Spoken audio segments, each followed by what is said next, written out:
میرے پیارے دوستو، قریب آؤ، کیونکہ آج میں آپ سب کے ساتھ ایک خاص کہانی شیئر کرنے جا رہا ہوں۔ یہ کہانی ایک خرگوش اور ایک کچھوے کی ہے، اور جو سبق انہوں نے سیکھا۔ ہمیں آپ کی کہانیاں بہت پسند ہیں، بنجی۔ ایک دفعہ کا ذکر ہے، یہاں سے زیادہ دور نہیں، ایک خرگوش تھا جس کا نام ہیری تھا۔ ہیری بہت تیز تھا اور اپنی رفتار دکھانے کا بہت شوقین تھا۔ وہ اکثر دوسرے جانوروں کا مذاق اڑاتا، خاص کر سست کچھوے جس کا نام ٹوبی تھا۔ ہیری نے ٹوبی سے کیا کہا؟ ہیری کہتا، تم بہت سست ہو، ٹوبی۔ میں کسی بھی دن تمہیں دوڑ میں ہرا سکتا ہوں۔ ایک دن ٹوبی ہیری کے مذاق سے تنگ آ گیا اور بولا، آؤ دوڑ لگائیں، ہیری۔ دیکھتے ہیں کون جیتتا ہے۔ کیا ٹوبی نے واقعی ہیری کو دوڑنے کا چیلنج دیا؟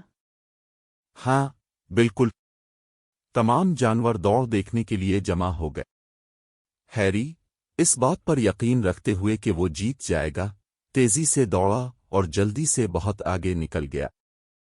لیکن ٹوبی نے اپنے سست اور مسلسل رفتار سے چلنا جاری رکھا۔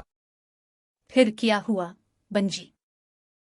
جب ہیری دوڑا تو اس نے اپنی جیت پر اتنا یقین کیا کہ اس نے ایک درخت کے نیچے سونے کا فیصلہ کیا۔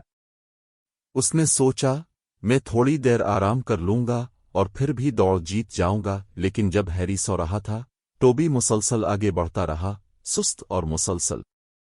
کیا ٹوبی نے ہیری کو سوتے ہوئے پیچھے چھوڑ دیا؟ ہاں، بالکل۔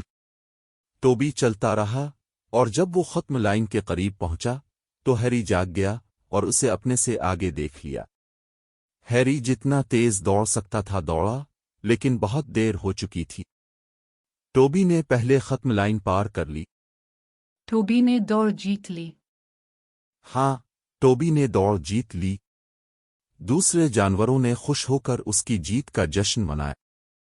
ہیری نے اس دن ایک اہم سبق سیکھا، سست اور مسلسل جیت ہی جیت ہے۔ ٹوبی نے دکھایا کہ استقامت اور صبر بھی اتنے ہی اہم ہیں جتنی رفتار۔ تو یہ ہمیشہ تیز ترین ہونے کے بارے میں نہیں ہے۔ بالکل، یہ اپنے بہترین کام کرنے اور نہ ہارنے کے بارے میں ہے، چاہے اب کتنے بھی سست ہوں۔ یاد رکھو میرے دوستو، صبر اور مستقل مزاجی ہمیں اپنے مقاصد حاصل کرنے میں مدد کر سکتے ہیں۔ شکریہ، بنجی۔ یہ ایک بہت اچھی کہانی تھی۔ خوش آمدید میرے دوستو۔ اب چلو سب مل کر اس خوبصورت شام کا لطف اٹھاتے ہیں۔ Please like, subscribe, and share with all the kids.